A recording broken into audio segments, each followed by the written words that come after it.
بینەرانی بەڕێزی ئاریان تیوی ئەو کاتتان باش لە ئاکتۆلێکی دیکەی بە ئاریان تیویدا چەند بابەتێکی گەرم و گرنگمان لە چوارپارچی کوردستان بۆ هەڵبژاردن و لەگەڵ میوانەکان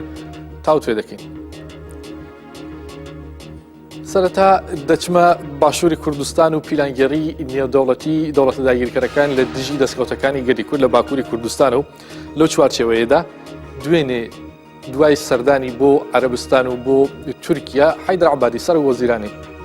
عراق گەیشتە تاران و لەگەڵ خامنەی و کاربەدەستانی باڵای ئێران باسی پیلانگێری دژی گەلی کوردیان کردووە. سەرەتا دۆسێک دەبین و پاشان دەچین لای میوانی بەرنامەکە.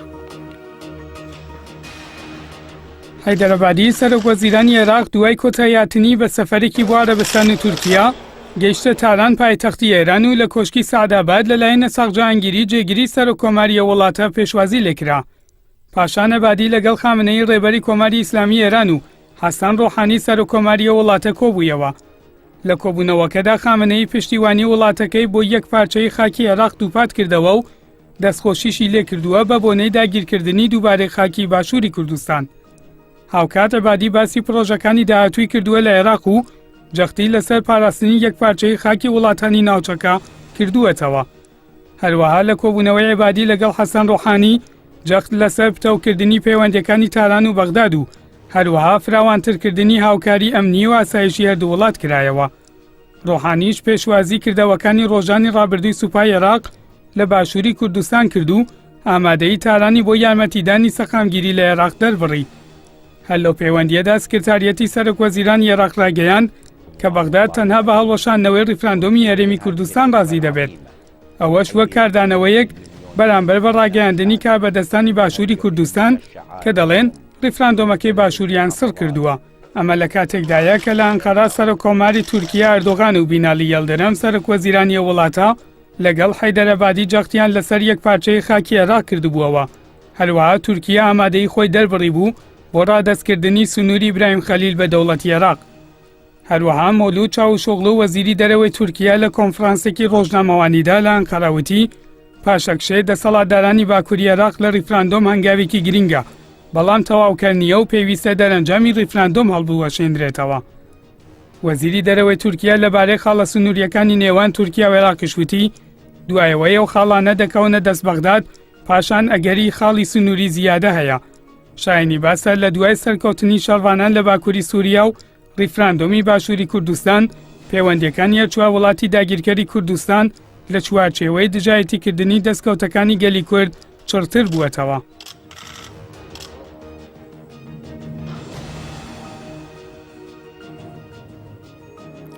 بەڵێ بینەرانی بەڕێز بۆ شڕۆڤەکردنی ئەم ترافیکە دیپلۆماسیە دەوڵەت داگیرکەرەکانی کوردستان لەم کات و ساتەدا کە دەستکەوتەکانی گەلی کورد لە ڕۆژاوی کوردستان و باشووری کوردستان لەژێر هەڕەشە مەترسیدایە بۆ دەچینە لای عەلی کەریمی نووسەر و چاودێری سیاسی سەبارەت بۆ بابەتە گفتوگۆ دەکەین. بەڕێز عەلی کەریمی ئەو کاتت باش.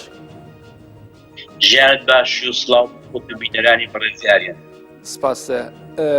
بەڕێز کەریمی سەرەتا ئێوە ئەم ترافیکە دیپلۆماسیە لەم کات و ساتەدا کە دوای ئازادکردنی ڕەقە و ئەو ڕەفراندۆمی لە باشووری کوردستان سەرەتا خوێندنەوەتان چییە بۆ ئەوەی کە لە بێنداڵ داگیرکەرەکانی کوردستان ئێران تورکیا عێراق سووریە و عێراقیش کە لە ئاستێکی زۆر لاوازدا بوون ئیسە یەکداگرنەوە سەرەتا خوێندنەوەتان چییە دوای پرسیارەکانتر دەست پێ دەکەین. خوێندنەوەکەم زۆر سادەیە بەڕاستی ویژەوەی کە ئەو دەوڵەتانەی داگیرکەر و دەوروبەری کورد بەڕاستی سیاسەت دەکەن و لە بەدرێژایی مێژوش سیاسەتیان کردووە و دەشزانن استراتیژیان هەیە عمقی استراتیژی نەتەوەیی خۆیان هەیە و هەرگیز ددانی خێریان بە کوردان هێناوە. سیاسەتکردن بەو معنایی کە کاتێک کە زەعیفن کاتێک کە تووشی قەیرانی شەڕی داخلی و خارجی و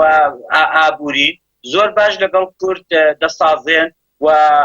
زۆر دەست بەسەری کووردا دێنن، بەڵام بە عمقی استراتیژی خۆیان هەرگیز لەبیر ناکەن و بە مەحزیەوەی کە وەزعی ناو خۆیان لە قەیرانەکە ڕزگاری بوو یا بەقووەتر بوون یا قەیرانی دارایان تێپەڕ کرد یا قەیرانی سەربازیان تێپەڕ کرد ئەوجار ئاوە دەدەنەوە سەرەوەی کە هەموو ئەو امتیازاتانی کە داویانە بە کورد بەڕاستی لێ بستێنەوە. ئێمە چەندین جار تەجروبەی ئەوەمانەیە هەر لە ساڵانی 60ەکانەوە کە شۆڕشی ئەیلول هەبووە و لە باشووری کوردستان یەک بە دوایەکێدا مرەتەب مفاوزات و مزاکرات هەبووە، هەموو ئەگەر ئەوانە بین لەلای یەکدا بنین دەبینین کاتێک کە دوژمنی بە قووەتە هیچ کورد ئەهمال کراوە جوان ناداتە خواست و داخوازەکانی میلەتی کورد کاتێک کە دوژمن زەلیلە و تووشی قەیرانی شەڕی دخارێجی و قەیرانی دیکە بووە لەگاڵ خۆیدا لەگەڵ کورد دێتە پێشە مفاوەزات دەکات مشکلەکە ئەوەیە کە دروست لەو دەقیقانەیەدا کە ئەوان محتاجی کوردن کورد فەرامۆشی دەکات و زۆر ڕاحەت دەچێتە بیل ڕادەکێشێ بۆ سەر مێزی مزاکرە و زۆر ڕاحەت بە شەرایەتەکانیان ڕازی دەبێت و دڵخۆش دەبێت بە قسەی زارەکی هەرگیز بە ئەوەی کە شتەکان بە کەتبی بێت شتەکان بە نووسین بێت شتەکان بە شاهیدی دەوڵەتانی گەورە بێت نەچونێ ناو مزاکراتانەوە مەسەلەن تۆ دەبینی کە لە ساڵی 1979 وەختێک لە ڕۆژهەڵاتی کوردستان شار ڕۆیشت خومینی هاتە سەر قودرەت شەڕێکی گەورەی لەگەڵ کوردی ڕۆژهەڵاتی کوردستان دەست پێ کرد و خەڵخاڵی ناردە کوردستان و ئەنواعی پاسداری تازە پێگەیشت و نەزانی ناردە شەڕی پێشمەرگەی ڕۆژهەڵاتی کوردستان بەڵام دەماوەی 3 مانگاندا کە دیتی پێشمەرگەکان دەستیان لێ کردەوە ئەوان پاشەکشیان کرد دەست بەجێ هەر ئەو خومینی کە جیهادی ئەعلان کرد و بنی سەدر کە سەرۆک کۆمار بوو کتی پۆتینەکانتان مەکەنەوە تاکوونە دموکرات و کۆمەڵە لەرام دەبن هەر ئەوانە هاتنەوە سەر تەلەڤیزیۆن و کوتیان کوردەکان برای من و بابێن دابنیشن قسە بکەین ئەم جۆرە سیاسەتە ڕوونە بەڕاستی بەڕێی من دەبێت بەس بێت دەبێت کورد بۆ خۆی عمقی استراتیژی هەبێ بۆ خۆی کورد سینک تانکەکانی وەڕێ بخاوە دەبێت بۆ خۆی کورد ئەوە بکە لە چۆ پاشەکشەکان چۆ پاشەکشەکە باشە بەڕێز عەلی کەریمی جا ئێستا ئەو دەوڵەتانەی کە ئێستا یەک دەگرن لایەنە کوردیەکان وەکو خۆتان شارتان پێکرد بەداخەوە باوەڕیان پێ دەکەن یان نا لایەنە کوردیەکان بەتایبەت لەم دۆخەدا پێویستە چی بکەن یعنی وەکو یەکگرتن لە بەرامبەر ئەم سیاسەتەوە ئایا ئەم شێوە دیپلۆماسیە کە لە بین کوردەکانی پارچەکانی کورد لەگەڵ دەوڵەتاندا تا چەندە بە قازانج بووە تا ئێستا حقیقت ئەوەیە کە من بەشی ئەوەڵم باس کرد کە دوژمنە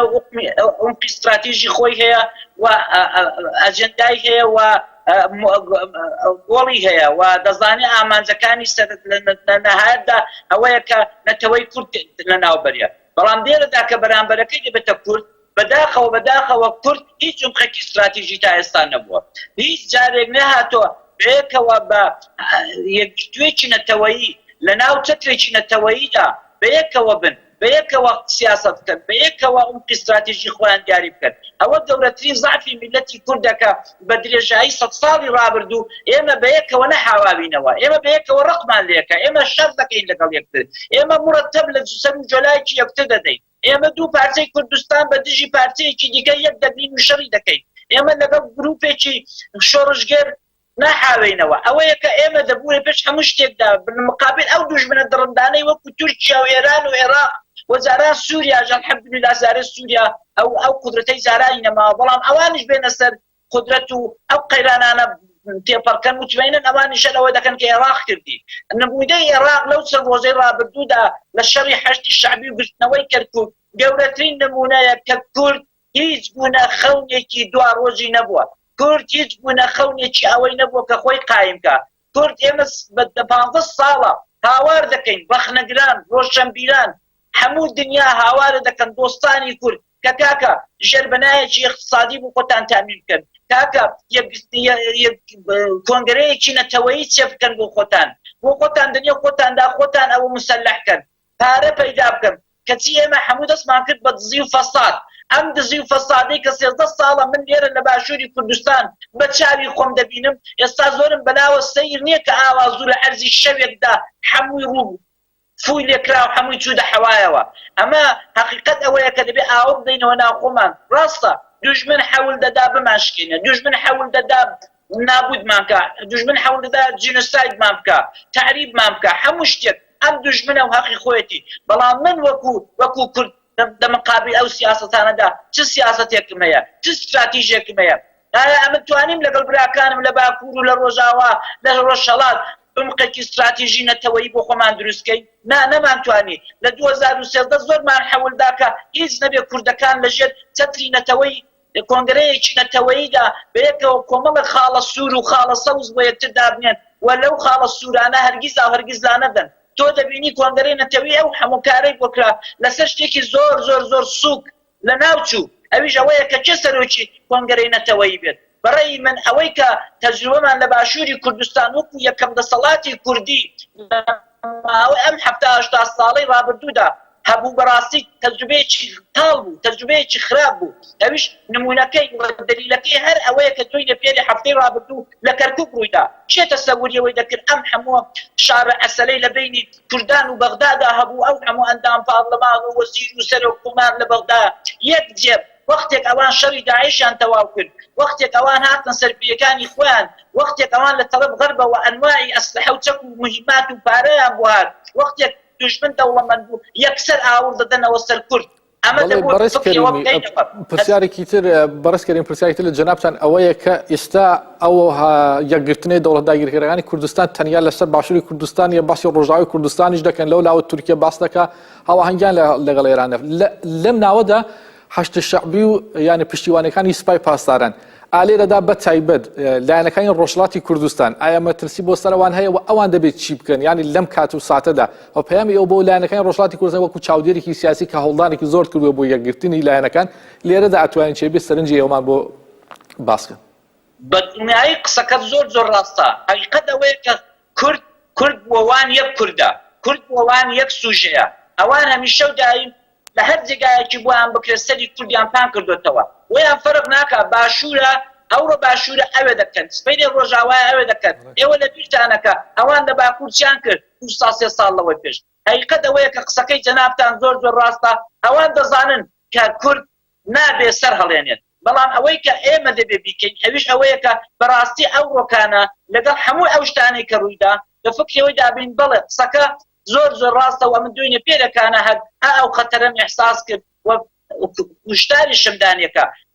حقیقەت ئەوەیە کوردانی ڕۆژهەڵات لە شرایەتێکی زۆر باشداری نەستاڕۆ لە باشووردا دەبێ فکرەوە بکەینەوەکە هەر ئەو باشوورە بووە کە لە ساڵەکانی شەستەکاندا لەژێر ڕاهبەری شۆڕشی ئەیلول و بنەماڵەی بارزانیدا شۆڕشی ڕۆژهەڵاتی کوردستانیان تەسلیمی شای ئێران کردەوە هەر ئەو سەرکردایەتەی باشوور بوو هەر کورد بوو کە کوردی خنکان ئەو ڕۆکانەش ئێمە دەبێ ئاگامان لەوەی بێت کوردانی ڕۆژهەڵاتی کوردستان لە هەموو کاتێک زیاتر لە باشووری کوردستان ئەو ڕۆکانە دەقەتەرێکی زۆر خراپدان ئەویش ئەوەیە کە بمانەوە نەمانەوێت سوپای پاسداران لە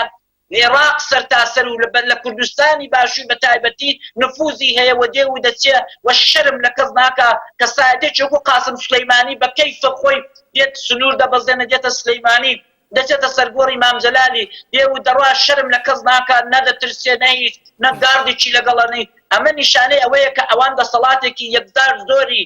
مادی معنەوی سەربازی عەسکەری هەموو شتێکیان لە باشووری کوردستان هەیە بۆیە ئەمن تاوا دەکەم لە هێزەکانی ڕۆژهەڵاتی کوردستان ئەمڕۆکە لە باشوور لە ئوردوگاکاندا دانیشتون زۆر ئاگایان لە خۆیان بێ هیچ دوور مەڕوانن بە نیوە شەوێک چواری دوو زیریان بکەن کەس نەزانێ خەڵکی سلەیمانی و خەبەر نەهات بێ ئەوان بەرنە مەریوان و بیان بە نەبانە بۆیە ئەمن دەڵم پێما بێ ئەوان دەبێ ئێستا بوونێ دەفکرێکی زۆر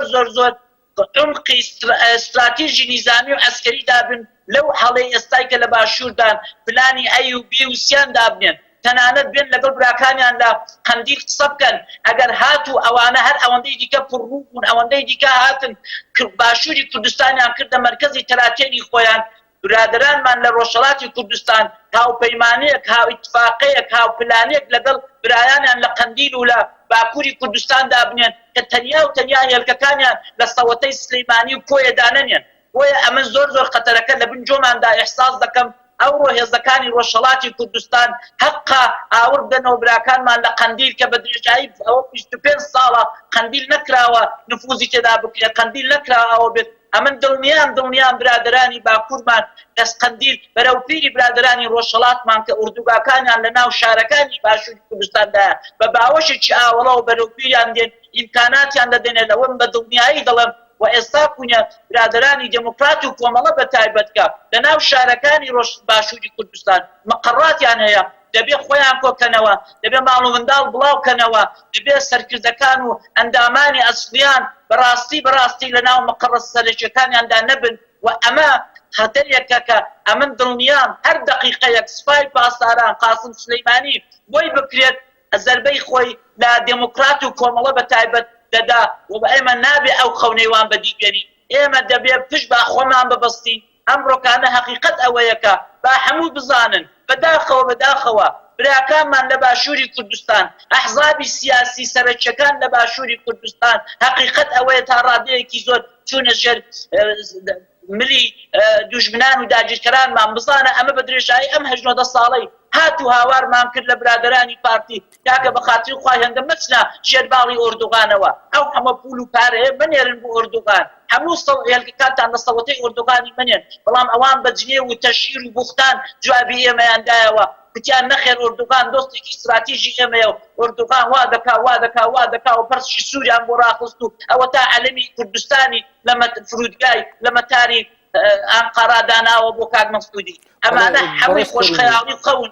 جایان لێ دەکەم لە برادرانی ڕۆژهەڵات جوان لەو قسانە نەکەنەوە خۆیان قایم بکەن. باشە بەرز فقط کورت ئەگەر وەڵام بیتەوە ئایا ئامریکا لە بەرامبەر ئەم هاتنەی سوپای پاسداران و دەسوڵدانەکانی بێدەنگ دەمێنێت یان بۆ کاردانەوەی نیشان نەداوە ئەگەر بکرێ بە کورتی تکایە؟ ئەمریکا هەمیشە و دائیم لە ناوچەکە سیاسەتی کردووە دەبێت کورد ئەوەی زۆر بارزانێ ئەمریکا عاشقی چاو و برۆی کاک مەسعود و مامجەلال و من و تۆ نییە تا ئەمریکا وەدای بەرژەوەندی خۆی کەوتووە و بۆشتان دەڵێن بە حەقیقەت ئەوەیە کە ئەم لەحزەی کەم و تۆ قسە دەکەی ئەمریکا و ئێران دژایەتێکی سەیر و عەجایبیان نییە هەمیشە و دائیم بە درێژایی ئەو هەموو ساڵە ئێران بەرژەوەندیەکانی ئەمریکای زۆر باش پاراستووە ئەو شەڕە زێڕینگەرانەی کە ئەمریکا و ئێران ڕۆژانە لەسەر سەفحەی دنیایە و لەسەر سەفحەی میدیای جیهانیدا دەیکەن ئەوانە هەمووی درۆ جەلەسەیە ئەمریکا ئەگەر پێی خۆش بێ ئەم ڕۆکانە لە ماوەی 24 سەعاتدا دەستی قاسم سولەیمانی و سوپای پاسداران لە باشووری کوردستان دەبڕێ ئەگەر پێی خۆش بێ ئەو هەموو بەرووبوومەی کە خۆی شەڕی کرد لە عێراق دوو دەسەجی تەسلیمی سوپای پاسدارانی ئێرانی نەدەکرد چونکە ئێستا ئێران تەسلیم دەگرێت سەر عێراقیە ئەمریکا ئەگەر پێی خۆش بێ ئەمریکا ئەگەر ڕاست دەکا ئەگەر ئێران دوژمنێتی زۆر بۆی ئاسانە کە بتوانە دەستی ئێران ببڕێ بەڵام حەقیقەت ئەوەیە کە ئێران حتا ئەو لەحزەیەش هیچ وڵاتێک بەقەد ئێران بەرژەوەندەکانی ئەمریکای لە ڕۆژهەڵاتی ناوەڕاست نەپاراستووە و بۆتە ژاندەرمێک بۆتە داوڵێکی بێستان بۆ ئەمریکایە بۆ دەوڵەتانی خلیج و بۆ دەوڵەتانی